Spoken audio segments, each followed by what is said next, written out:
Hi, I'm Kerry Cunningham, and welcome to Lies My Marketing Experience Told Me. This is a video series where B2B luminaries tell us about things that they used to believe are true, but which they know are not true anymore. We're doing this series because all of us who've been around for a while have plenty of those things that we used to believe were true, but which we know are just not true anymore and probably never were. So if you're an industry veteran, you might recognize yourself in a lot of the things that you'll hear from our guests on this series. If you're not, then you're really lucky because these industry veterans and luminaries have gone through a lot of learning and can save you a lot of time in getting to the point where you understand what really is true about B2B and what isn't, or at least clearing the what isn't out of the way. So without further ado, I'd like to introduce this week's guest, Evan Liang. Evan is the CEO and founder of a company called LeanData. You probably have heard of LeanData if you've been in B2B at all for a while. You probably are a customer of LeanData if you've been in B2B for a while. And that's because they do some things that are incredibly important and valuable in B2B. So Evan's been around for a while. He's seen pretty much everything there is to see in B2B. He's got some really great insights on this episode. So I hope you enjoy it.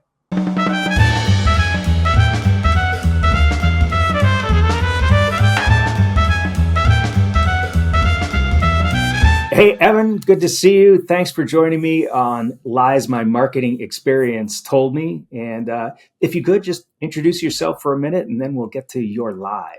Hey, Kerry, really excited to be here. My name is Evan Liang, co-founder and CEO at LeanData. LeanData has been around for over 10 years now, so I've seen a lot of these lies perpetuate over that time. LeanData is the leading player in and around helping companies manage the handoff from their marketing side to their sales side. We are the pioneers in a category called matching and routing, and have been doing so. And so have seen a lot of the development of the sales and MarTech stack and what's worked and what hasn't worked over that time period. Yeah, so one of the reasons I was really excited about having you on here is because LeanData has been right at the center of, I think, so much of B2B. I mean, one, in so many companies, but right in the heart of where a lot of things have. It drove a lot of growth in the B2B. At the same time, I think is the center of where a lot of things kind of got off the rails a little bit. So I can't wait to hear about your lie. What is that thing that used to think was true, but now you know it isn't? Yeah, so I would go with, I think when I first came into the industry, we definitely thought that automating as much as possible, more automation is always better, right? Why would you ever do something manually? The more you can automate, the better. And I've slowly learned over time that can be quite dangerous. And that sometimes, if you automate something too much, one, you could create a lot of bad things. If you're doing the wrong thing at a faster pace, it just can lead to more things. An example of that, I would say, is kind of if you look at the sales engagement space, when it was marketing automations, we were automating emails. We gave that power to every single sales rep. Sometimes it led to better deals. Oftentimes it just led to a volume of spam and those type of things where people stopped checking their emails and their text messages. So I think that would be an example of automation gone awry. The second part of that is at the individual level too. I think that if you're automating something you don't understand, that can be very dangerous because you don't know actually how to use it and the spirit of how it works. And so I think that also it's like, I think something could be related to how we're thinking about AI today and where it's useful or not. And there's a thing where you're like, hey, AI is going to automate everything and that's great. But if you're using AI without understanding it, that's dangerous because AI has been compared to as a calculator. And I think that's a great analogy. It's like a calculator. But today we teach people math first and then we hand them a calculator, right? So that they can use it faster. But we don't actually just hand them the calculator from day one because then they won't actually know what's right or wrong. And I think that's the dangerous part of sometimes automating things, especially in the sales and MarTech stack, or even simple concepts. We have a tendency to take a simple concept, automate it, and scale it without really understanding if it's still working or not. And I think that's the biggest lie I've seen is the over automation already of technology, even before the massive adoption of AI.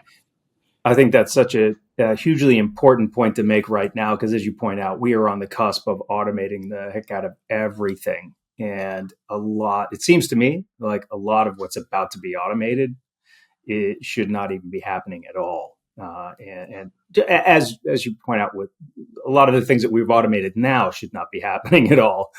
And we're just going to create more and more defensive buyers, more and more people who are going to completely disengage from us. Yep. And I think that the human creativity part of it is really, really key. I think a lot of I think that is an important part to make sure that they're the center of it, and we do what's best uniquely, and then we automate things that and automation in some respects is a good thing. Like thank goodness, like the agrarian culture and some of the other things, we're not like still spinning weaves and stuff like that. So there are things that automation is really good at, like the industrial revolution, but we have to be thoughtful, and it may not be what we think. It may not be the process we have today, right? And we need Yeah. people to be really thoughtful of that and just not try to automate the wrong things. Yeah, and I think the general human instinct, which is great generally, is all right. Well, that thing is in place. Let's just see if we can improve it. Yep. And in business, we love process improvement and incremental improvements to what we're doing. The problem is if you put the wrong thing in place and you keep trying to improve it, what you forget to do is think about whether you should be doing it at all, and whether there's some other thing that you ought to be doing. And as you said, the putting in automating processes that you don't really understand or that sit within play. And I think this is one of the things that happens a lot, right? So you automate this little piece of a process that sits within a much bigger process. And if you automate this little process without understanding the broader context that it sits in, then really you're just flipping a coin as to whether it's going to ruin everything or to do something that it was intended to do. So one of the things that is really difficult in business, like we go through our careers, we have success, we get promoted from one place to another, and we generally get promoted for having been successful in the thing that we were just doing. And then we get to the next level. Like maybe we figured out we were the person who brought the automation to the process in our new company, or we've been hired in 3 different places to automate lead flow, to automate whatever it is. It's really hard to get to a new place and go, you know what? I'm not going to do that again. Or I was wrong, right? That's because we've kind of built our careers and who we are in the business that way. So what advice would you have for folks that, I think the point you make is kind of, once you think about it, it's kind of obvious. Like we got to be really careful about how we automate, but a lot of us have built our careers doing that. So any thoughts on how somebody might think about what they're doing and try to figure out for themselves? Yeah. Am I I would automating? say, one of the cultural values we have here at LeanData is be humble and keep learning. And we try to emphasize that. I do that in onboarding really, really importantly for both new hires and especially experienced hires. It's just because something works somewhere else doesn't mean it'll work here. But just because we've been doing something one way here for a long time doesn't mean that's the right way either. And let's be a thoughtful process and think through it. And that is our cultural values, to try to get people to be like, hey, don't come in here and just run a playbook, right? Let's think about the problems and challenges we're talking about, and it doesn't mean like or don't abandon what you've seen as work. Let's tailor it, and especially in the sales and martech space, things change. Right, the playbook of like 2 or 3 years ago doesn't work anymore, right? And you have to be willing to adapt and think about it and adjust. There are still some tried and true. I mean, even post COVID, meeting people in person, shaking their hand, and building a relationship is much more important. Means a lot, though. So that hasn't changed. So those parts haven't changed. But some of the playbooks that I'm going to hit you with a 13-point cadence via email, that doesn't work. So I think those are the adjustments we all have to make, and hopefully you folks. So we try to find folks who are willing to adapt and change. And ideally, as you get promoted in your career, you're getting promoted not because of necessarily what you've done, but the promise of that you have the experience and the ability to adapt. Right. That's what people really want. Yeah, you're a person who figures things out rather than you bring this packaged play, as you say, that worked in the past. Because if that's all you're doing, you're going to struggle, I think, particularly and one of the things that a couple of the people I follow a lot on LinkedIn keep saying is, AI is going to expose what does and doesn't really work.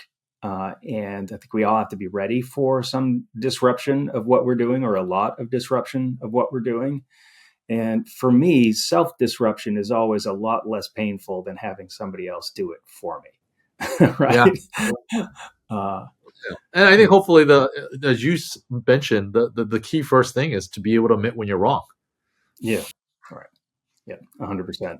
I love those cultural values you talked about. I think those are things that everybody who's a leader in organization today can and should bring to what they're doing. Is we've got to really be thoughtful about what we're doing, and just because it worked before doesn't mean we should be doing it now.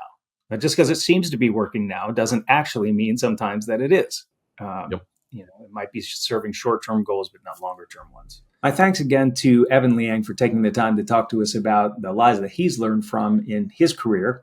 We hope you enjoyed that conversation. Plus, we hope you enjoy all of the others in the series, plus all of the other content that we have for you on sixthsense.com/science of B2B, and just put hyphens between science of and B2B. Thanks, and we'll see you in the next video series.